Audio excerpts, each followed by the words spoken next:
Oke, setelah tadi sudah menghias game, waktunya kita menambahkan objek yang interaktif, ya dalam hal ini adalah pemainnya sendiri. Silakan tambahkan sprite berikut untuk pemain, namanya player.png, letakkan dia pada player foreground ya. Oke, saya akan drag and drop langsung dari project menuju ke foreground. Nah, ini terlalu besar pasti. Saya akan skalakan mungkin setengahnya. Oke, masih terlalu besar, 0,3 mungkin. Ya, cukup. Setelah itu, saya geser kira-kira di sini.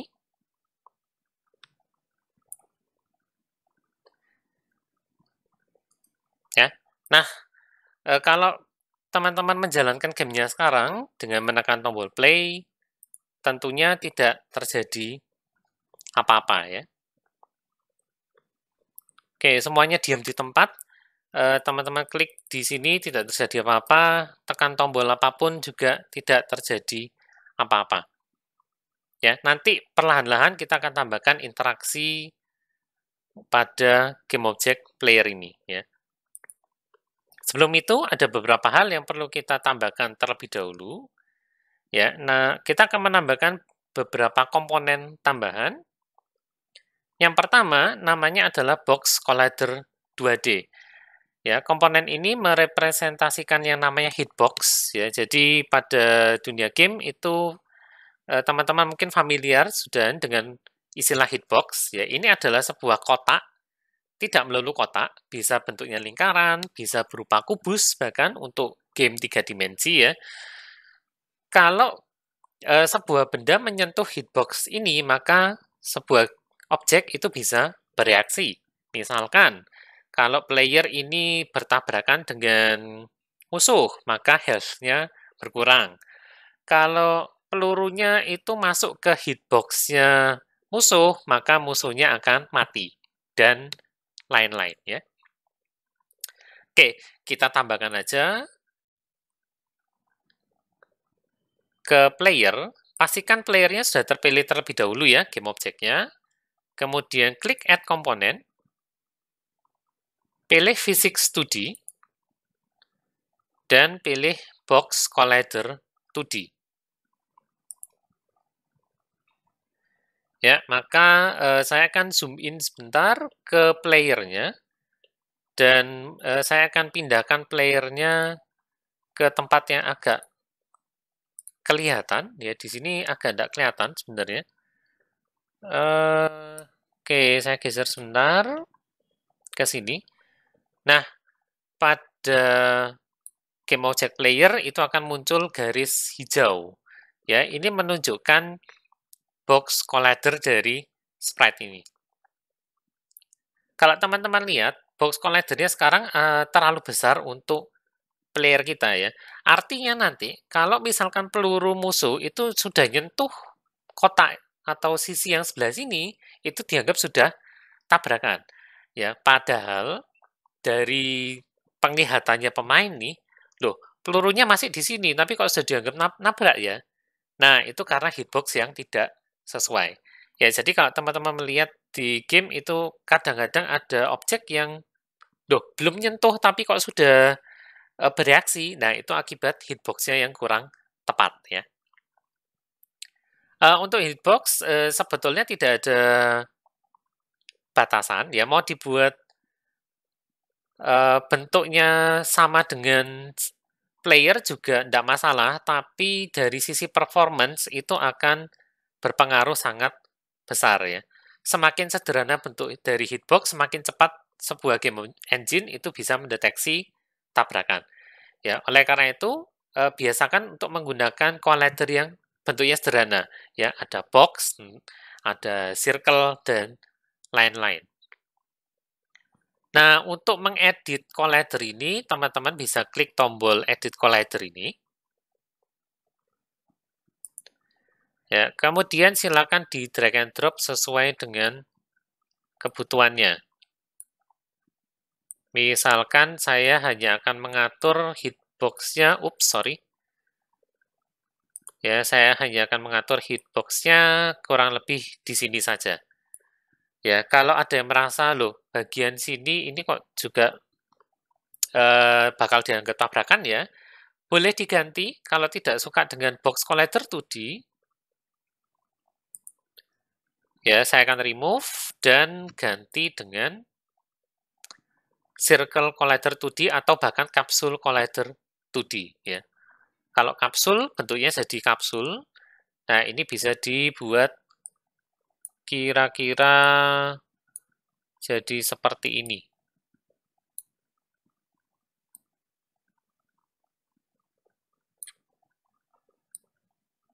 Ups, ya ini memang harus agak presisi sedikit ya. Yang diklik itu harus kotak hijaunya.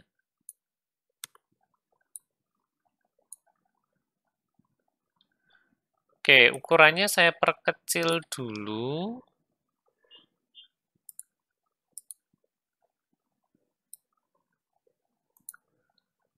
Jadi seperti ini. Nah, ini yang saya inginkan. Tadi direction-nya silakan diganti jadi horizontal ya. Karena kapsul saya tadi bentuknya vertikal. Nah, kalau seperti ini, maka nanti game objek lain itu akan bereaksi ketika menabrak kapsul collider ini ya. Kalau misalkan peluru musuhnya itu nabrak ekornya, itu tidak akan terjadi apa-apa karena tidak ada collidernya. Nah, itu fungsinya kapsul collider 2D atau tadi kita pakai box collider 2D ya. Bebas teman-teman mau pakai yang box atau mau diganti yang kapsul. Silakan diputuskan sendiri. Oke, komponen berikutnya ini teman-teman sudah familiar banget pasti karena di PBM kita sudah menggunakan yang namanya rigid body. Ya, dia mewakili komponen fisika dari sebuah game objek.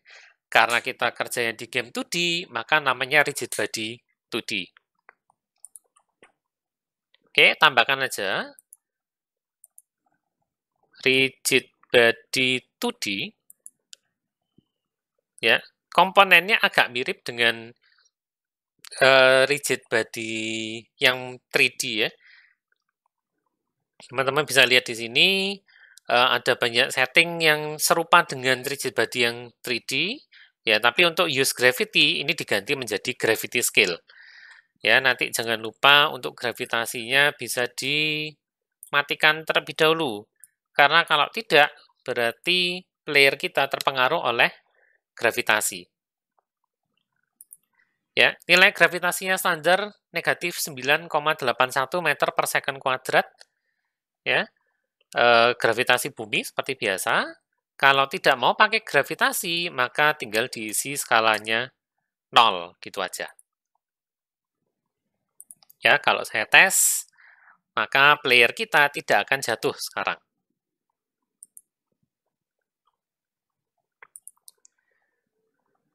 Nah, berikutnya kita akan mulai mencoba membuat interaksi dasar ya dengan mendeteksi penekanan tombol pergerakan supaya playernya bisa bergerak. Sebelum itu kita kenalan dengan script dasar terlebih dahulu ya.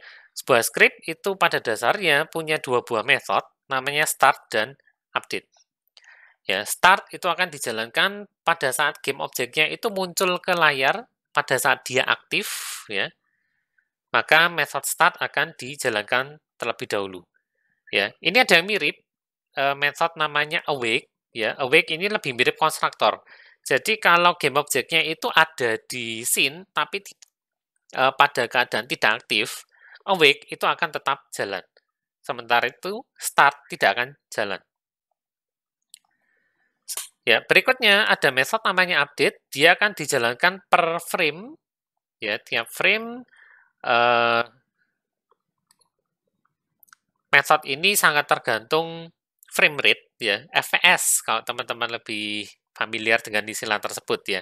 Jadi kalau misalkan game kita FPS-nya lagi bagus nih, 120 FPS misalnya, maka update itu dijalankan 120 kali dalam 1 detik. Ya, tapi update ini terpengaruh oleh frame rate. Jadi kalau game kita frame rate-nya tiba-tiba turun menjadi 60 misalkan, maka pemanggilan update-nya juga jadi semakin jarang. Jadi 1/60 detik sekali. Ya, untuk physics gunakan metode namanya fixed update ya. Ini sekedar mengingat kembali aja ya. Harusnya teman-teman sudah pernah familiar dengan metode start dan update ini di PPM kemarin. Oke, kita akan mulai menggerakkan pemain. Folder script-nya sudah siap. Kita buat C# script baru. Beri nama player. Ya, dan ada baiknya script ini langsung pasang saja ke game object player ya, supaya tidak lupa. Ingat, script itu hanya jalan kalau dia dipasang pada sebuah game object. Caranya ngecek gimana? Tinggal dipilih game object-nya, kemudian Anda akan menemukan komponen player dalam kurung script.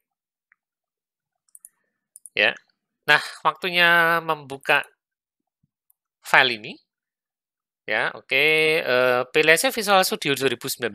Kalau teman-teman tidak punya Visual Studio, bisa pilih Visual Studio Code atau bahkan Notepad++.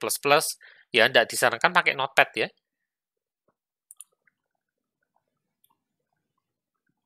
Kita tunggu sampai Visual Studio-nya selesai membuka file player.cs.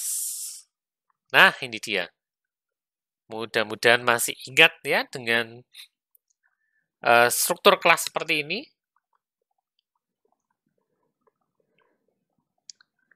Oke, sebentar ya. Kalau teman-teman memang baru pertama kali menginstal, bisa dipastikan dulu bahwa kalau ini kita double klik, yang terbuka adalah Visual Studio. Ya, bisa dicek di menu namanya Edit, kemudian Preferences, lalu External Tools. Ini pastikan pilih Visual Studio Enterprise terlebih dulu ya. Kalau hanya open by extension, by default-nya seperti itu tadi, maka kita hanya dibukakan Visual Studio, ya. Tapi project atau solution C#-nya itu tidak dibuatkan secara otomatis sama Unity. Ya, kenapa harus digenerkan juga project C#-nya? Ya, supaya kita bisa menggunakan kelas-kelas dari Unity Engine secara mudah. Ya, kalau keadaannya seperti ini, kita hanya buka script-nya saja, teman-teman bisa lihat ada kelas yang namanya monobehavior, tapi di sini sekarang dia tidak dikenali sebagai sebuah kelas ya. Padahal kelas itu warnanya harusnya seperti ini, biru muda. Tapi di sini keluarnya putih seperti biasa. Ya, jadi ini akan saya tutup dulu Visual Studio-nya. Kemudian saya buka lagi dengan harapan Unity sekarang akan mengenerate solution C#-nya.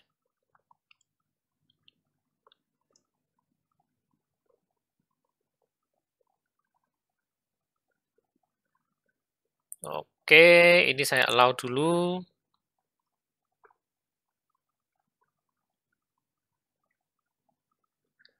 Nah, sudah siap berarti ya. Kalau warna mono behavior-nya ini sudah menjadi biru, maka kita siap untuk melakukan scripting atau coding. Ya, saya akan tutup Solution Explorer, nggak butuh. Properties juga nggak butuh. Theme Explorer juga nggak butuh ya. Jadi ini maksimum di script player.cs-nya aja.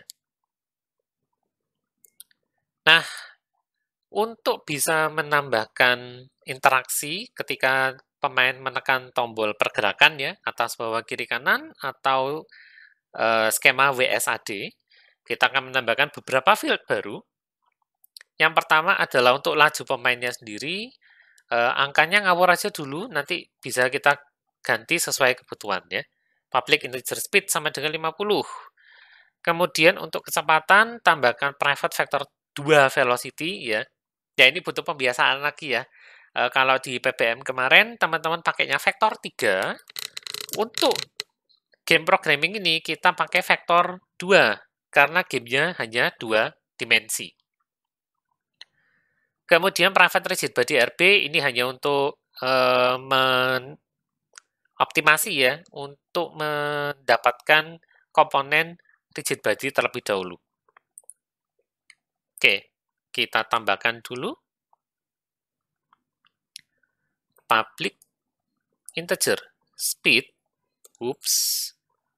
speed sama dengan 50, private vector 2, velocity, private rigid body 2D, RP.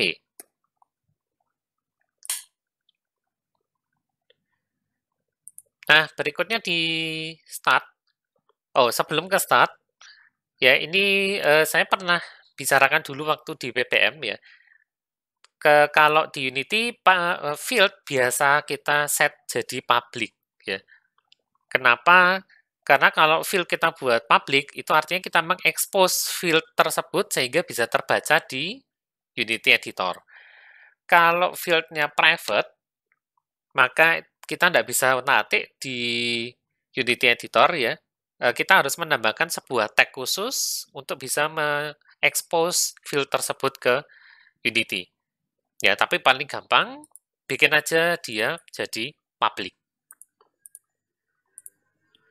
Nah, sekarang di method start, kita ambil dulu referensi ke komponen rigid body-nya.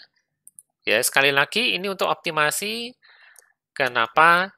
Karena method ini, get component, itu agak costly. Ya. Lakukan pemanggilan get component ini sebaiknya sekali aja. Kapan? Ya, di start sini. Ya, kalau teman-teman lakukan di update, ya maka Unity-nya ini akan mencari komponen rigid body ini pada game object yang ditempeli script ini, tapi dilakukan setiap frame ya. Itu boros karena get komponen ini agak lama eksekusinya. Ya, mungkin pada komputer masa kini yang hardware-nya cukup kuat, mungkin nggak akan terasa, tapi untuk para gamer yang komputernya agak pas-pasan, itu nanti akan terasa sekali perbedaannya. Ya, jadi sekali lagi, untuk get komponen, biasakan ngambilnya hanya sekali saja.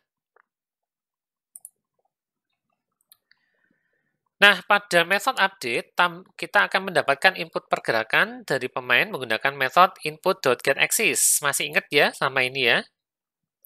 Jadi langsung aja.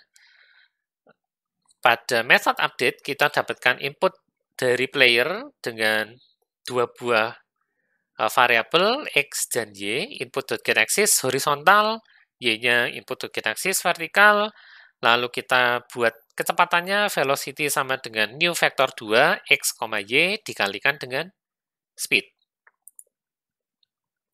Oke, diupdate. Mendapatkan input dari pemain. Float X sama dengan input.getAxis. Ini secara kurungnya sudah dibuatkan horizontal dengan hanya harus besar ya. Horizontal float Y sama dengan input.getAxis vertikal. Lalu kita atur velocity sama dengan new vector 2 X, Y tapi dikalikan speed. Ya, di sini kita dapat kecepatan dari pemain. Nah, berikutnya untuk mengganti kecepatannya sendiri, ingat ya, kalau berurusan dengan fisik, maka lakukan di fixed update. Maka tambahkan dulu void fixed update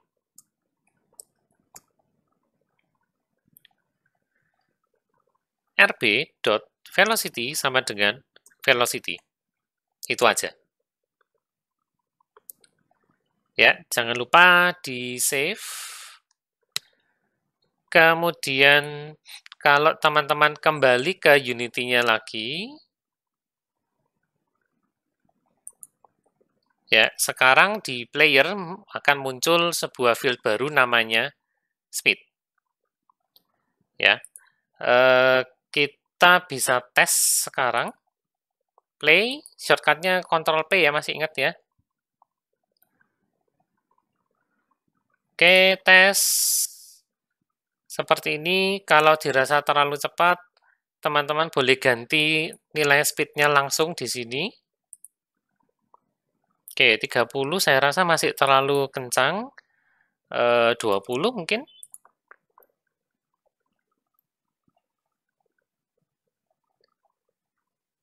Ya, oke. Rasanya cukup dinilai 20 sini ya.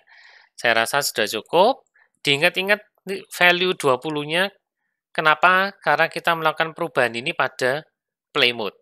Ya, perubahan yang dilakukan pada komponen apapun pada play mode itu tidak akan disimpan. Jadi diingat-ingat dulu. Speednya 20 ya. Oke, saya akan ganti dia jadi 20. Tes ulang. Ya, sip deh rasanya. Ya, ini sudah cukup.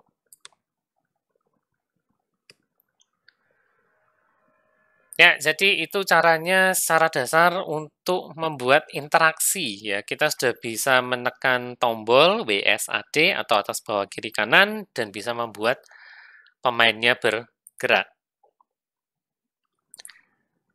Nah, untuk latihan silakan dicoba ya, setelah pemainnya sudah jadi, tambahkan sebuah musuh ya. Musuhnya itu menggunakan sprite yang namanya Pulpi ini. Ya, tambahkan. Ya, nanti atur jadi child-nya dari foreground ya. Saya belum atur ini. Sekalian aja deh. Nah, waktu dijalankan nanti pulpinya harus bisa gerak dari kanan ke kiri secara langsung ya. Tanpa playernya menekan tombol apapun. Ya, silakan dicoba terlebih dahulu ya. Pause dulu video ini. Kalau kesulitan baru silakan dilanjutkan dan lihat caranya untuk menggerakkan si pulpi ini dari kanan ke kiri. Ya, silakan dicoba terlebih dahulu sebelum kita lihat pembahasannya setelah ini ya. Oke, sudah selesai bikin musuhnya. Ya, ini hasil yang diharapkan. Jadi ketika gamenya dimainkan, maka si pulpinya akan gerak dari kanan ke kiri ya. Nah, seperti ini.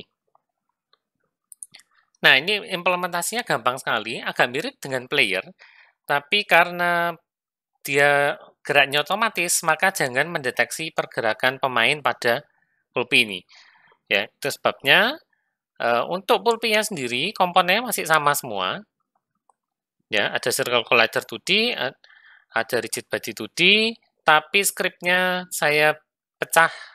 Ya, bukan menggunakan skripnya player, tapi menggunakan skrip baru namanya move. Ya, isinya hanya seperti ini aja. Jadi saya punya sebuah public vector 2 velocity, ya langsung velocity-nya supaya saya bisa ngeset dari Unity Editor, ya arahnya kemana, karena dia dari kanan ke kiri, berarti X-nya negatif. Lain-lainnya masih sama. Saya butuh private rigid body RB untuk optimasi, kemudian di start saya get komponen 2D, dan berikutnya pada fix update, saya tinggal ganti velocity-nya menjadi velocity yang diatur pada Unity Editor di panel inspektor ya. Sehingga hasilnya seperti ini.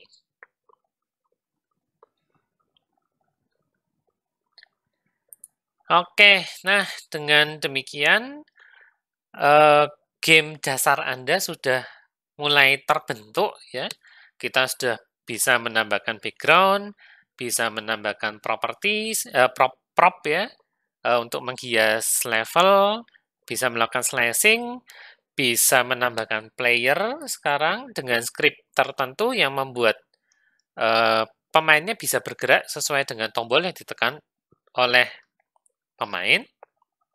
Dan kita juga sudah menambahkan musuh, walaupun ini hanya pergerakannya saja. Ya, minggu depan kita akan lanjutkan dengan topik-topik yang lebih dalam lagi ya. Misalkan apa yang terjadi kalau pemainnya nabrak si pulpinya ini. Kemudian apa yang terjadi kalau player menekan tombol spasi misalkan, atau kontrol kiri, atau klik kiri. Ya, maka playernya bisa menembak, memunculkan peluru, dan seterusnya. Ya, kita akan buat game kita ini menjadi lebih menarik lagi sehingga nanti menjadi sebuah game utuh yang siap untuk dimainkan ya. Tapi untuk pertemuan ini saya akhiri dulu sampai di sini ya. Sampai ketemu lagi pekan depan pada video selanjutnya.